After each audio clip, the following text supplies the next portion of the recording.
people that was dwelling in West Africa fled there. Here's a map.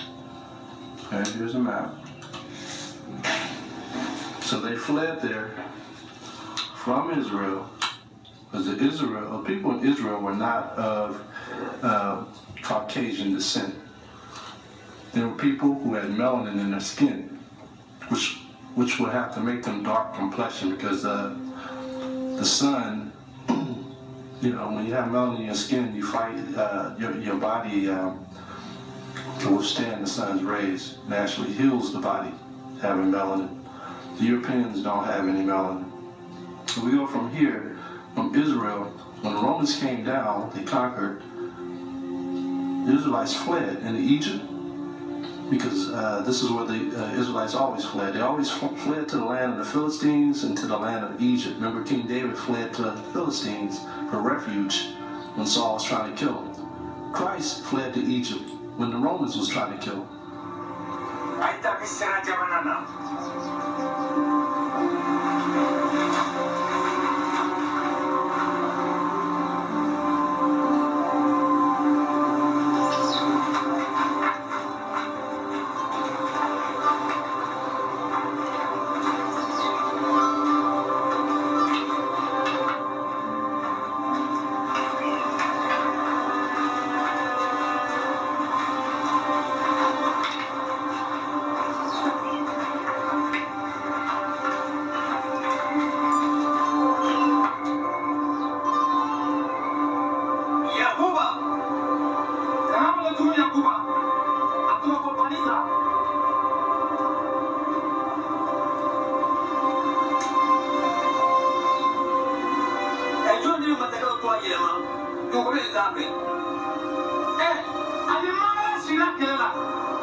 We always fled into Egypt, we always fled into Libya, always fled into Algeria, all the way down all these other countries. All right, that's in Africa. Niger, Chad, Ghana, Mali, all these areas, Cameroon, these are the areas we always fled. So we were fitting prophecies when we did that. Yeah, I'm going to explain a little further what we did when we were in those lands. Okay, but the general thing is, the Israelites always fled west. Okay, they always fled west.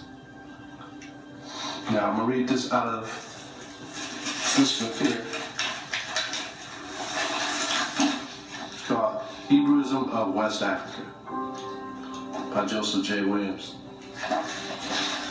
I'm going to go to page 64, and I'm going to read from the second paragraph where it says Yahudi, which means tribe of Judah, Yahweh.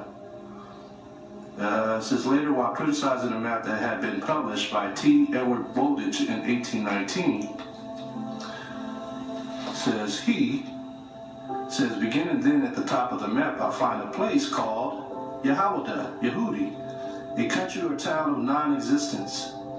Yahweh, Yehudi simply implies Jews, the tribes of Jews, etc., which term the Muslims apply to those people in the Mosaic faith who inhabit the lower Atlas and the district of Suez.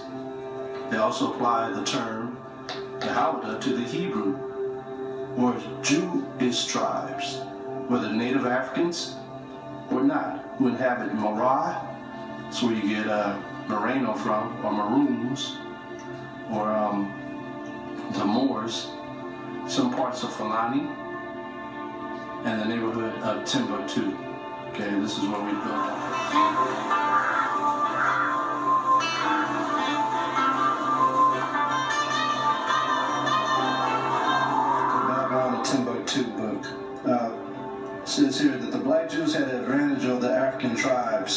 They carried their culture, history, laws, and written records with them. This assured them a constant precedent for the development of a higher social organization. Because of the stability of the black Jewish culture, the Jews were not absorbed into the Nos population. In fact, the Jews absorbed some of the native tribes. The Jews made use of every opportunity. They were industrious and skillful people.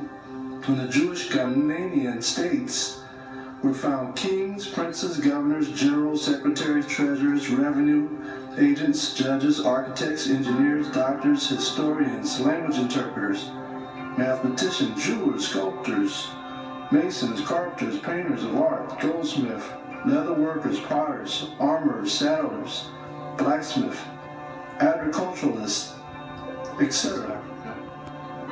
What I want to do is blow it up a little bit.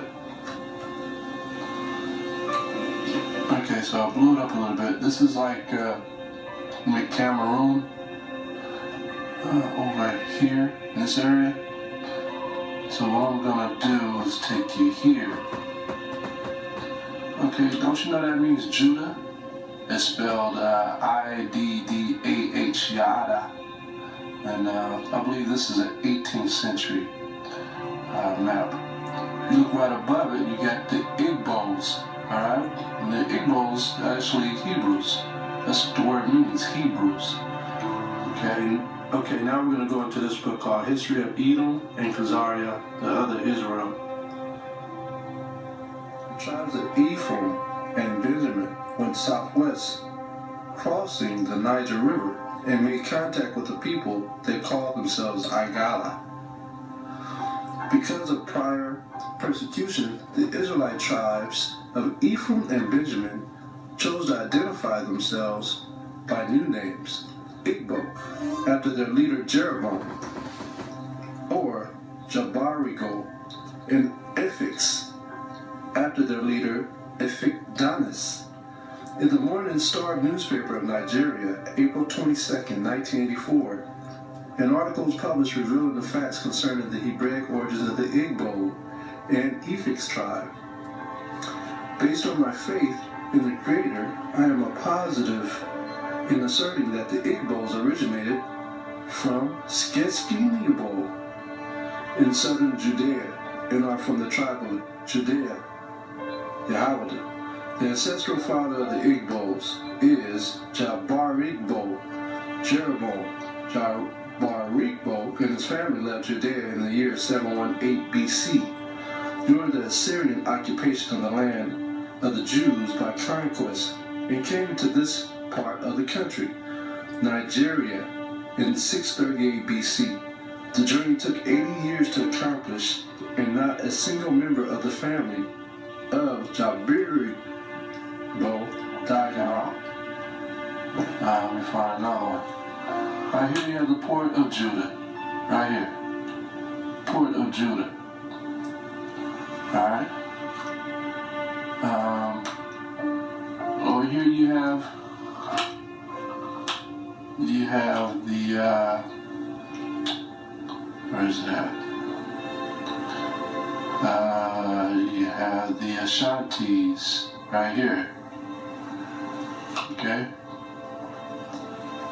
A lot of these maps still have names, Hebrew names. You just have to go through it with a fine tooth and comb and start breaking down the maps and the names and finding out who came from what or who's dwelling where. You still got the Hebrew names in these countries. We know that the Ashantis, this is where the Levites were. Okay? The tribe of Levi. That was their name, Ashantis. Alright? Which are the Haitians today. Alright? So, show you a little something. I'm going to go to page 22 and read about the third paragraph. It says, in the first place, many Hebrewisms were discovered in the Ashanti tribal customs. We just saw that on the map. And several Ashanti words were found to that have a striking resemblance to those of equivalent Hebrew meaning. Alright, we'll go down here. It is possible to establish even a partial historical contact between the Ashantis of today and the Hebrews of fully 2,000 years ago or more. Alright? The problem might be approached either by trying to trace the story of the dispersion of the Jews, usually called the diaspora, or by the study of tribal beliefs and practices, and the records of early African travelers, particularly of those who had written of the manners and customs of the Negro before the inroads of Islamism had tended to utterly destroy all traditions of the past. So we know that the Ashantis, they were Hebrews, alright? They were Levites. And they had to change when they got conquered by the Hamites to Islam. So they practiced through faith Islam, but their origins and who they were Hebrews. Alright, that's why when you watch the movie Roots, you see Kunta Kinte, and he talking about Islam, you know. But prior to that, he was an Israelite. Let me show you a picture of the Ashantis in Africa. Alright, here's the Israelites. These are Israelites. These are the Ashantis. If you notice, the breastplate shows symbols of the 12 tribes. Of course, our priests always wore a breastplate of different symbols, the 12 symbols. You know, which had the emblems in it, the topaz, the emeralds, and you know, it showed the different things, the beryl. Right, each one represented a tribe, and the Levites are the ones who wore the necklaces. Here they are with the European conquerors of West Africa. All right. And we got to keep all this in mind when we're doing our study of who we are as a people. All right. It's called research.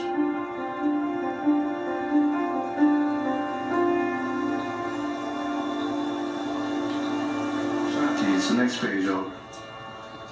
It says, I want to go to, right there, page 128. The Ashantis were located in the section of Central West Africa called the Gold Coast.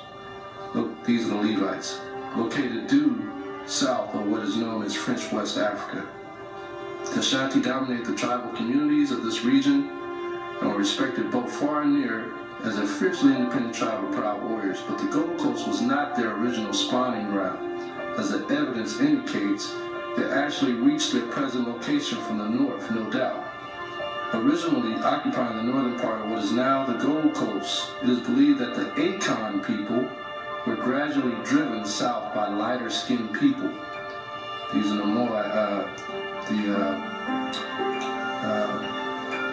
Mohammedan people. Alright, and took their abode in the forest, which gave them protection against the cavalry attacks of the invaders.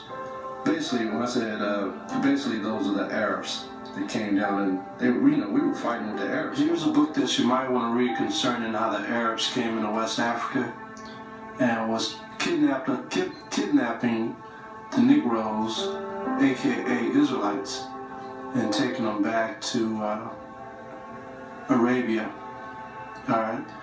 Also how they were occupying West Africa and setting up leaders over the people once they kidnapped them. Okay, very Scientists, of course, were a component part of the Akan. Okay. So the general tradition of the people designated as Akan, to which the Ashantis are a part, agrees with the above scenario. The general sum of these traditions is that the Fantis, Ashantis, Wasawa, and in fact, all the Twi speaking of